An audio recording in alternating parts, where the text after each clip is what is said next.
കുറഞ്ഞത് 10,000 രൂപയെങ്കിലും ഒരു വരുമാനം ഒരു ദിവസം ഉണ്ടാക്കിയാൽ എനിക്ക് ഒരു ദിവസം തള്ളി നോക്കാൻ പറ്റും.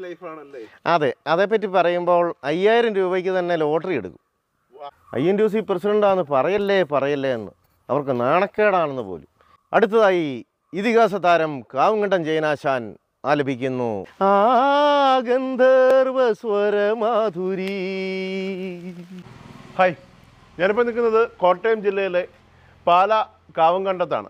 പാല വഴി യാത്ര ചെയ്തപ്പോൾ നമ്മുടെ കാവുങ്കണ്ടം ജയനാശാനെ കുറിച്ച് ഓർത്തു. കാവുങ്കണ്ടം ജയനാശാൻ ഇവിടെ ഉണ്ടോ എന്ന് വിളിച്ചു ചോദിച്ച ഉടനെ ഉണ്ട് മോനെ, ഞാനിവിടെ ഉണ്ട്, ദാണ്ട് എങ്ങോട്ട് വന്നോളൂ എന്ന് പറഞ്ഞ് വിളിച്ചു. വന്നപ്പോൾ കിടിലൻ ലുക്കിലൂടെ വന്ന് നിൽക്കുന്നു. എന്താണ് പുതിയ വിശേഷം നമുക്ക് ചോദിച്ചറിയാം.